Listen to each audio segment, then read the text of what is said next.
Alright guys, so here we have a 2002 EZGO TXT gas. This one here is exhibiting, hit the pedal, it does nothing. Doesn't crank, doesn't do clickings, nothing. So it makes no indications that you're doing anything on the pedal. So let's kind of dive into it and see what we got. So I've already spotted one issue. The micro switch for the backup alarm is broken. The wire, or the tab actually broke off the switch, so we'll have to replace that. And there's also a broken wire here. Looks like it's broken off of one of the connectors. So what we're going to do is I'm going to check this fuse, because I'm willing to bet that once that popped off of there, it shorted something out and popped our fuse.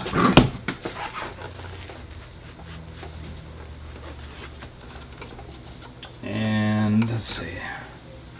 No, that's surprising. That fuse is good. Okay. It's the only fuse under here. Let's see what our battery voltage is.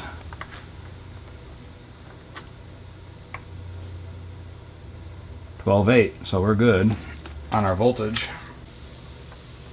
12.8. See if we can kind of connect this quick. There we go. Okay, so we have basically just a bad connection, so we're going to just resplice this and replace the micro switch, and we should be good to go. I'm going to cut this, splice it back. I know you can't really see what I'm doing.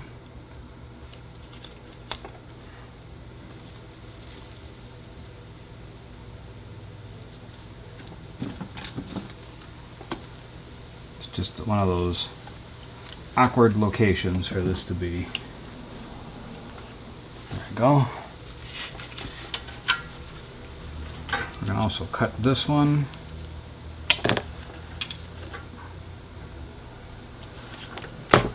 Okay.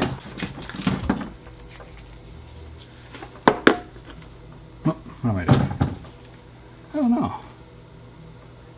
Kind of a little... Ever have a brain fart?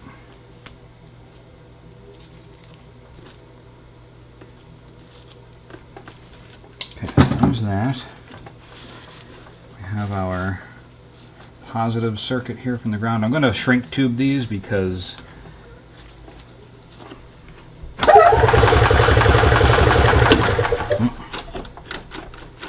I want to shrink tube them because they're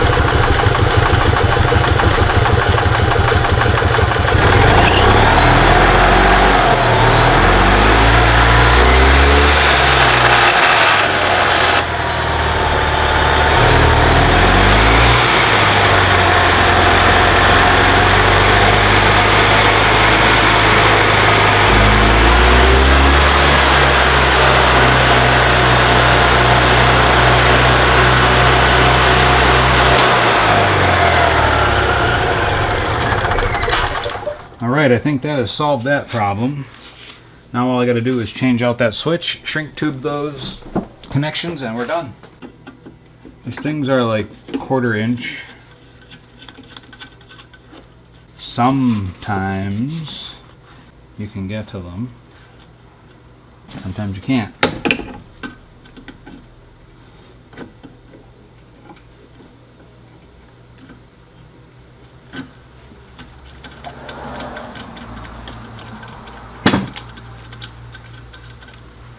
They designed this plate to not be very accessible without basically taking everything apart.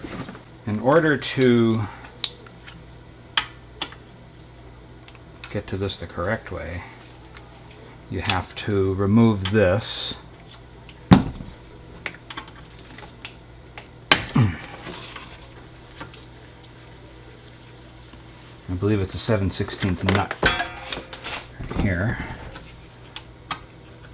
But this makes it easier to get to the screws and bolts, or the nut and bolt to hold the shifter mechanism in place here. There's a Phillips head screw on the front of the... Oh! Let's see if I can gently impact driver it out here.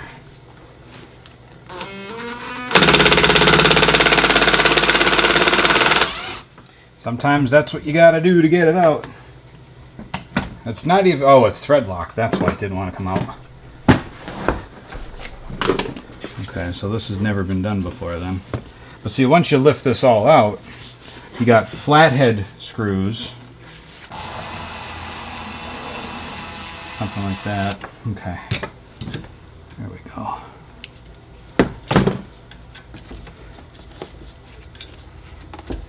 This just makes it that much easier by removing the shifter mechanism here. Alright, so now we got the switch out. You can see how the tab broke off there.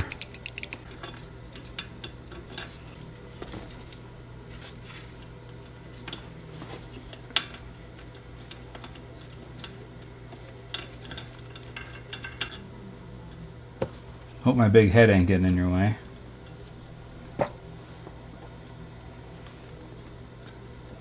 So now, because this is the backup alarm, I'm going to put it in reverse.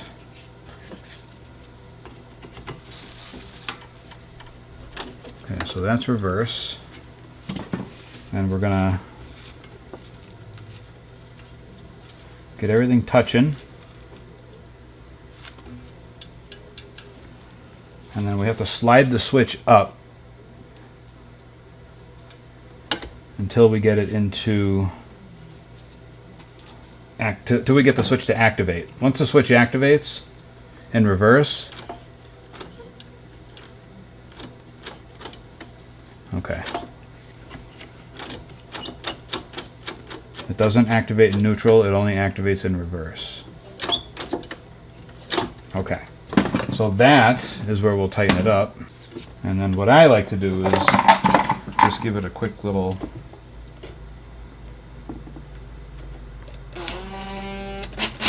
there, just to ensure that it's parked. And then I'll do the other one. I know I've gotten comments about being too reliable on power tools for certain simple tasks, but hey, you know what? Okay. So the backup alarm is not hooked up yet, but I'm listening for the clicks of the switch. And that's what's telling me that it's working as it should. Now I'll put this down in here. Actually, you know what? Before I do that, let me unhook the backup alarm. I'm going to get in here with some shrink tubing, and we're going to take care of that before we put the switch back in so we have more room to work. I'm going to disconnect the main cart harness here.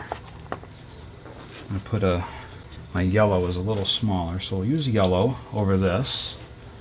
And we're not going to even cut it, we're going to use the full length of it. You can use a heat gun, you can use a heat torch, which is basically like a heat gun, but it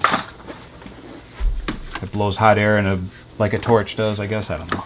I'm going to use a lighter.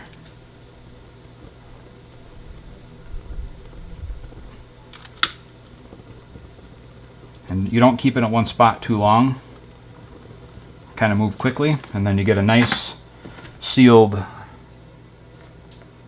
wire. And now I'll take this red one because it's just the right size, and I'm going to slide it over this entire connector here with both of these on.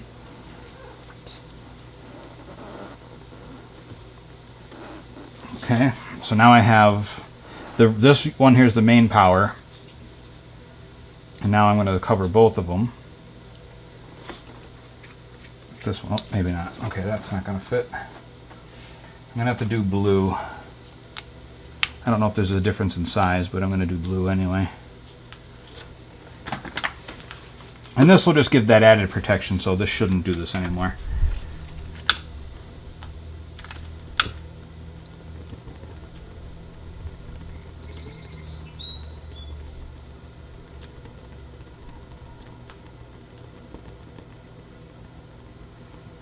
There we go.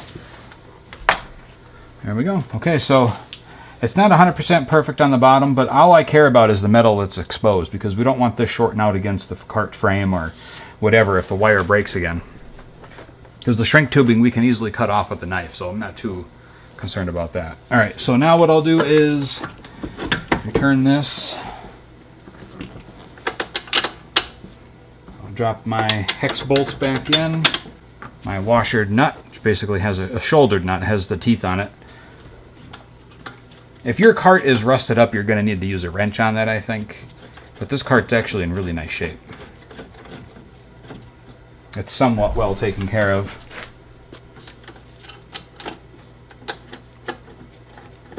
These people have been customers of mine for a very long time. So I know the history of the cart pretty well, at least up until the point I've been working on it. All right, so now we'll tighten these up.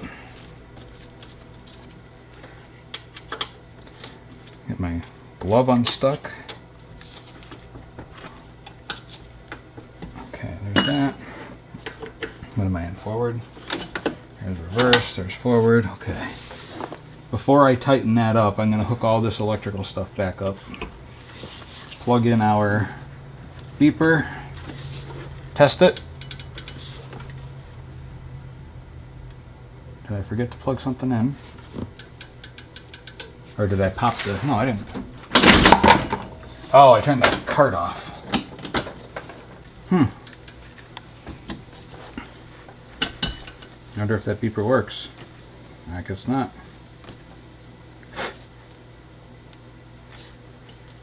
Well, nonetheless, the switch is fixed. The backup alarm is not. Go figure. But the cart starts and runs, so that's the most important thing here. That's what they wanted. They wanted the cart to start and run. The backup alarm itself has failed, it seems. I don't have any of those.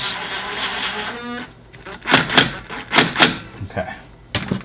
So there we go. Shifter's back in place. There's neutral.